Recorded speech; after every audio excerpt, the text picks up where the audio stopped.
The last video in this section dedicated to niche news blogs is about getting some uniformity to your blog posts, and I'm going to show you how you can use some of the features, tricks and tips to do that.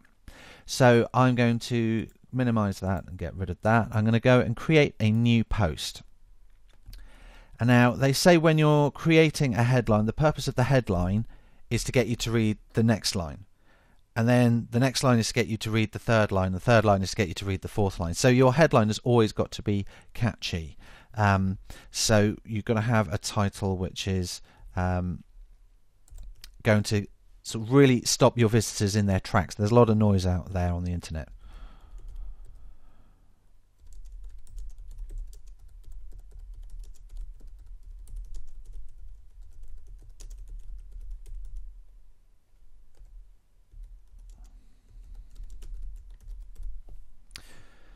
There we go. So one of the things I've gone straight away is I've looked at the format of the capitalizing the blog posts. You want to make sure you've got consistency.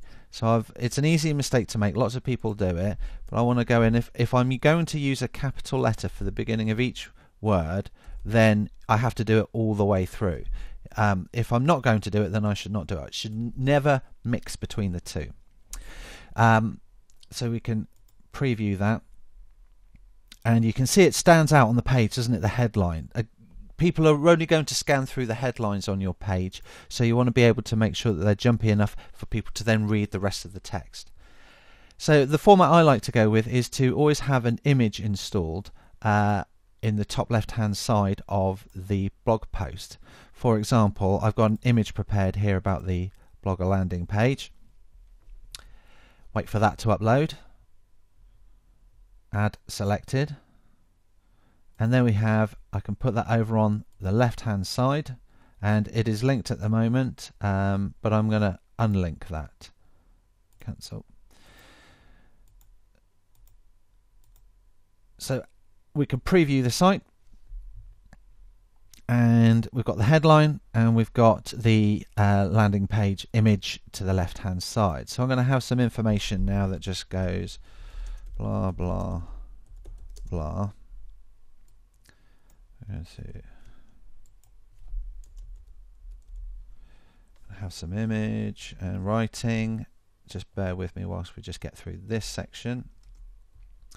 The reason why I'm doing this is because I want to show you the jump to section, because it will mean that there's a little preview of your blog post, but if people want to read the rest, they have to click on it, and it's going to be a bit more pleasing to the eye.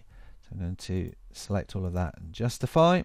Now we can preview that, and you can see that this starts to look like a more of a professional looking blog post now. We've got the image to the left and the writing to the right, but I don't want all of that writing to be on show. Perhaps I only want this section to be on show when people visit my site, and they will then have to click the rest of it to read the rest of the article.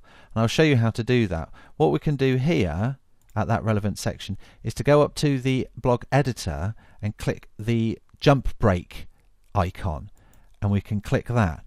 That will now put a line there, but when this blog is viewed on the blog homepage, that you will only see everything that's above that line, and if you want to read the rest of it, you then have to click it. I'll click publish to show you what I mean. Cancel. We're now going to hit view blog, and you can see as we scroll down, there we go, it's got the information on the right, and if I want to read the rest, I then have to click read more, and the rest of the article becomes apparent. And you can see underneath now straight away it says no comments, post a comment, that the reader, the visitor to your site, is now more likely to engage with your content. And that's what you want. You want readers who have read your information and are interacting with you and sharing their thoughts and opinions. So there we go. That's pretty much all of the functions of creating a blogger course or blogger niche news website.